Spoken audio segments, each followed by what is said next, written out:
What? తప్పు లేదా? అసలు ఏం మాట్లాడుతున్నావు అమ్మా? అవునరా, పెళ్లి కావలసిన అమ్మాయిని పట్టుకొని నా కాబోయే భార్య అని అంతమంది ముందు అలా చెప్పొచ్చా? చెప్తే తప్పేంటత్తయ్య? చెప్పకూడదు కదా. వాళ్ళిద్దరూ పెళ్లి చేసుకోబోతున్నారు కదా, అందుకే చెప్పాడు. అన్నయ్య మాట్లాడన్నయ్య, దీనికోసమే కదా వచ్చాం. అవునత్తయ్య, నా మనసులో ఉన్నది చెప్పాను. పూరిని కాలేజీలో ఎవరు అవమానించకూడదంటే తన వెనక నేనున్నానని అందరికీ తెలియాలి. బావగారు, ఎప్పటికైనా పూరి నా భార్య, నా చెల్లి తారా మీ భార్య, అంతే కదా బావగారు? దీనికి ఎలా థ్యాంక్స్ చెప్పాలో నాకు తెలియదు, కానీ థ్యాంక్ యూ సో మచ్ బావగారు. అంతే కదా, అందులో డౌట్ ఏముంది? పూరి, నీకు అర్థమవుతుంది కదా, నువ్వు మా అన్నయ్యకి భార్యవి, నేను మీ అన్నయ్యకి భార్యని.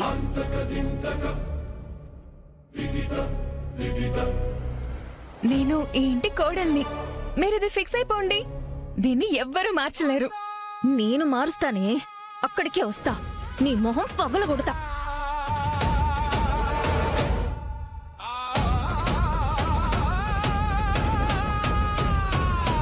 అత్తయ్య, ఏదో ఒకటి చేసి దాని ముందు బయటికి పంపండి. బావని హక్ చేసుకుని కూర్చుంటుందా? దానికి ఎంత ధైర్యం!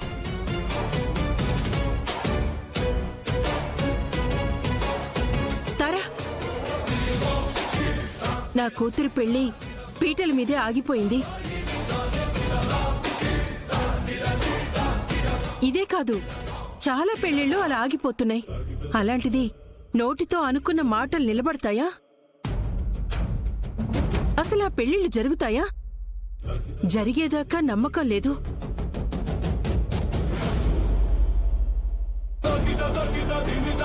అంటే మీ ఉద్దేశం ఏంటి? ఇప్పట్నుంచే పెళ్లి గురించి కలలు కనకండి. మెడలో తాళి పడ్డ తర్వాత అప్పుడు మాట్లాడుకోవచ్చు. వాట్ అత్తయ్య, ఎంత పాజిటివ్ వైబ్ లో ఇంత నెగటివ్ గా మాట్లాడితే ఎలా?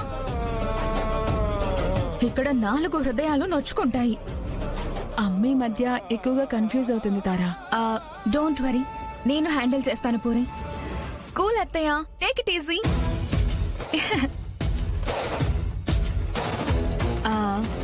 అందరికి స్ట్రాంగ్ గా కాఫీ పెట్టుకొని తీసుకొద్దాం.